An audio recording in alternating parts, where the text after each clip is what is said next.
This is the Hidden Killers Podcast with Tony Bruschi and continuing coverage of the case against Bryan Kohberger. We've all been closely following the Bryan Kohberger murder trial, and this week brought a series of significant courtroom developments. Among the most important, Judge Hippler's firm denial of yet another request by Kohberger's defense team to delay the trial. Ann Taylor, Kohberger's lead defense attorney, had passionately argued for more preparation time, citing late disclosures from prosecutors and claiming uncooperative witnesses. But Judge Hippler wasn't swayed. His decision was swift, decisive, and unequivocal. This trial will proceed as scheduled. For anyone who's been keeping an eye on this case, the message from the bench has been clearly consistent. Delays and diversions will not be entertained.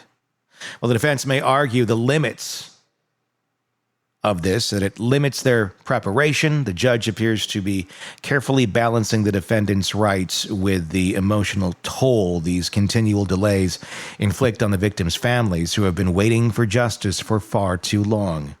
Adding yet another complicated layer to this saga is the emerging controversy surrounding the DoorDash driver who delivered food to one of the victims shortly before the murders took place. Recently unearthed bodycam footage revealed her telling police nearly 2 years after the fact that she saw Bryan Kohberger parked near the crime scene. But there's a catch. Her revelation occurred during a separate arrest on suspicion of impaired driving. And it remains unclear whether she shared this crucial detail initially with investigators or if it only surfaced later in that bodycam footage. Her reliability as a witness, understandably, is now under intense scrutiny. To help us make sense of these courtroom dynamics, particularly the judge's firm sentence on denying continuances and the complicated credibility issues surrounding key witnesses, we got Robin Dreeke, retired FBI special agent and former chief of the FBI's Counterintelligence Behavioral Analysis Program.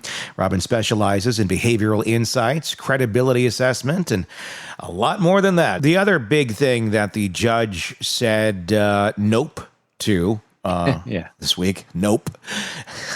Hey, nope! You got a big nope here. This is my new thought. My last couple years in the FBI, when I was done, I was ready to retire. I had what I called the big bucket of no. The judge got a big bucket of no. Nope. I literally, my wastebasket next to my desk had just no on it, and I had to throw everything. I said, "It's going in the bucket of no." The bucket of no. Robin, can you do this? No.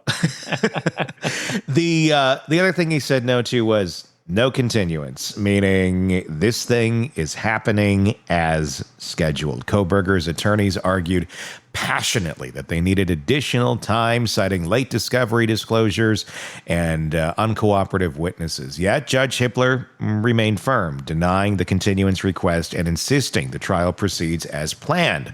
Sent a strong message about the trial's perceived readiness and urgency. So they have to be ready. They have to go. Obviously, she probably wanted more time. More time would be the only thing you could get that would be positive, it seems, in this case. How do you take this? Do you think it was the right choice to keep moving this thing forward in the way it's going? Did they have enough time? Obviously, if they gave them 10 years, I think they'd still go back and say, we need more time. We just got that last week. What are your thoughts? I think the judge is siding with the victims and not the accused. Yeah.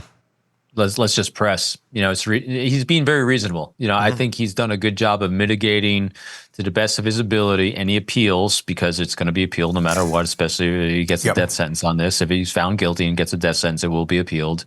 And I think he's doing his best to mitigate that. And Ann Taylor is doing her best to get every single day of life extra on his life that she possibly can. Yeah. So I think it was a great call, because we just got to pull the trigger and go. Yeah, I agree. The DoorDash driver, that's becoming a big thing, and I do feel bad for this woman. Initials are MM. She's recently some video has been unearthed of her last year being pulled over and then talking to an officer in the station, talking about how she was the DoorDash driver from the Idaho murders case, and then goes on to say that she saw Bryan Kohberger He was parked next to her, according to her, in that rant, I guess you could say, that she was giving in that recorded session. It wasn't testimony. It wasn't an interrogation. It was just her telling why she was there, why she was arrested, the stress that she's under, and all the horrible things that have happened to her in her life, which are a lot. This woman has been through a lot of horrible stuff. We don't know. We do not know the answer to this question. We don't know exactly what she told officers when she was interviewed right after the crime. We do not know if she said that she saw Kohberger there or that she parked next to him. That's just never come out. That's been part of the sealed stuff. We do know that she said that she was there, though. So everyone's been freaking out. We even made a deal of it because it was kind of weird at the beginning of her saying she saw Kohberger. Now, if that matches up to what she told officers in court when that all comes out, then no problem, no foul. It's already been out there.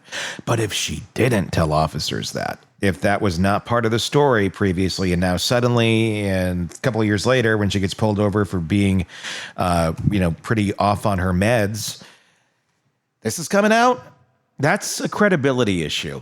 Even if it's truly not, even this is just really a woman who's very, very troubled.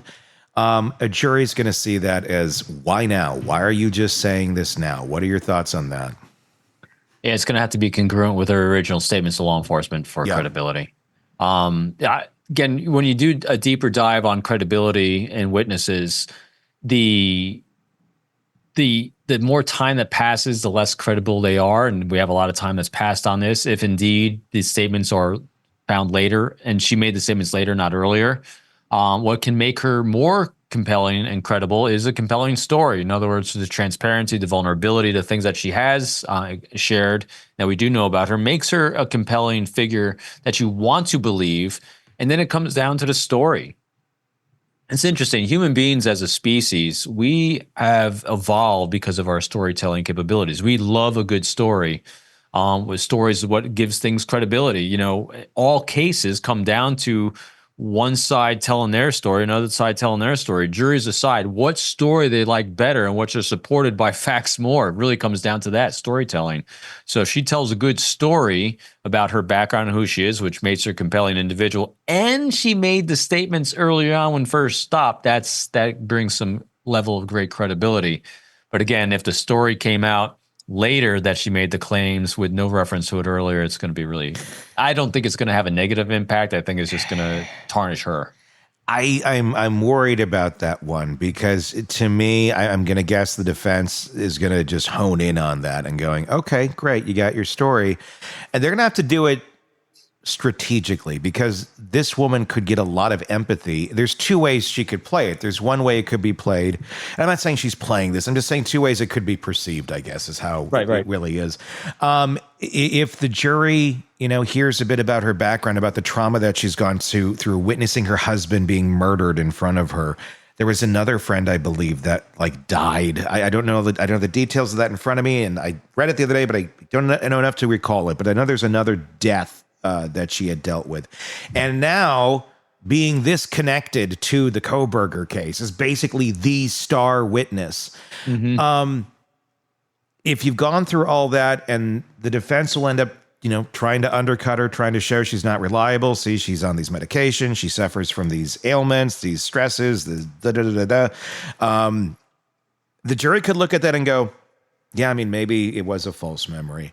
Or they can look at it and go, God, this woman has been through a lot of stuff. And this is really the definition of someone with just horrible, horrible luck. A series of bad coincidences, it seems to be, that she's been surrounded by, none related to the other. How will the jury see that? Do you think the jury is going to look at that and go, God, a lot of empathy, or God, she's a mess? It's going to depend, I think. What really struck me when I first saw this, and as you're describing her and this whole situation, is we talked about this before with a surviving roommate and some of the challenges that if Anne, goes at, the defense attorney goes after the surviving roommate and tries to attack her in the same way, even though she's been traumatized by this entire event, it could really backfire with trying to erode the credibility of her seeing the bushy eyebrows. Yeah. But what could be really powerful, because one thing that juries are looking for is congruence and similarities of stories, because that's what makes people credible. So now if you have both a surviving roommate as well as the DoorDash driver kind of being traumatized through different things in life and having a similar traumatic experience that night and telling a very similar story and similar observations, which are going to reinforce each other, that makes them both much more credible.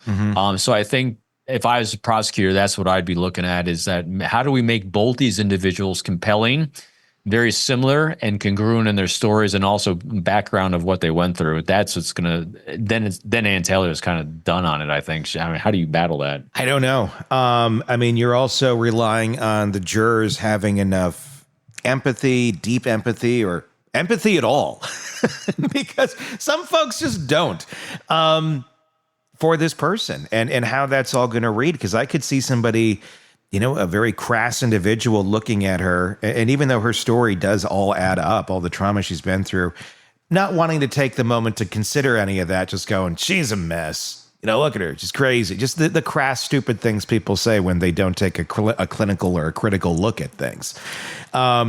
So you got to battle that too. There's just a lot that I think could go wrong with a jury. I mean, is her testimony worthy? I mean, do we need her up there testifying, or is the case stronger without it? I don't know. I haven't seen her. I haven't heard her speak. I would want to do that first as well. Because now we have optic-wise, you have three young women and one male that were murdered.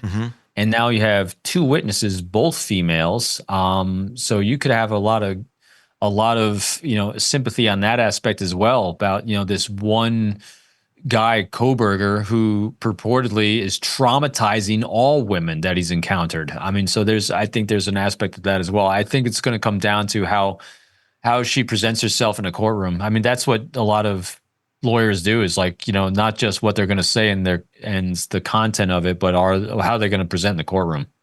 If she's a compelling figure in the courtroom, they might want her. As always, Robin Dreek has given us invaluable perspectives on the complicated human dynamics at play in the Kohberger trial. One of the key takeaways, I think, from that conversation is just how delicate the line is between credibility and doubt when it comes to crucial witnesses, like the DoorDash driver. It's not merely a question of what she claims to have seen, but rather how, when, and under what circumstances these claims emerged. Robin emphasized that jurors, consciously or subconsciously, often assess credibility based on timing, emotional state, and consistency of a witness's story. The DoorDash driver, with her troubled past and complicated personal history, could simultaneously invoke sympathy and skepticism, depending on how she's perceived by the jury. It was also interesting to reflect on Judge Hippler's clear message in denying the continuance. Robin made a compelling point there, I thought. Sometimes the pursuit of justice demands decisiveness. Allowing endless delays not only prolongs agony for the families involved, but it also risks undermining public trust in the judicial process itself. Hippler's clear stance sends a message that the court is ready and that justice won't wait indefinitely. However, questions do remain. Will the defense effectively exploit the DoorDash driver's late-breaking claims, portraying her as an unreliable or troubled witness? Or will jurors empathize with her as a deeply traumatized witness drawn unwillingly into a tragic saga far beyond her control? Robin also raised a fascinating scenario. How might the combined testimony of the DoorDash driver and surviving roommate bolster credibility through shared traumatic experiences, creating a compelling narrative that resonates strongly with jurors? As we continue to follow this trial, it's essential to remember that beyond the courtroom, theatrics and strategic maneuvers are out there. But beyond all of it are real human beings, victims, witnesses, families, and jurors, each navigating complex emotions and perceptions. The quest for justice depends heavily on understanding and carefully weighing their stories and experiences. Big thanks again to Robin Dreek for guiding us through the intricate psychological aspects of this ongoing case. What do you think? Tell me in the comments section on YouTube. And if you're not on our YouTube channel yet, do check it out. Just search Hidden Killers with Tony Bruschi on YouTube and subscribe there, and then you can join in on all of our conversations. You can even get on it before everybody else if you become a premium subscriber on YouTube. You get access to all of our reporting, all of our videos, everything, weeks, days before they go out to the public. So you can be the first to have your voice heard there. That's a new thing. We just started doing that. Wherever it is you're listening or watching, be sure to press subscribe. We greatly appreciate that. And until next time, my name is Tony Bruschi. I'll talk to you again real soon. Craving non-stop true crime updates? Press subscribe now and get the latest cases, analysis, and expert commentary delivered straight to your feed. Only from the Hidden Killers podcast and True Crime Today.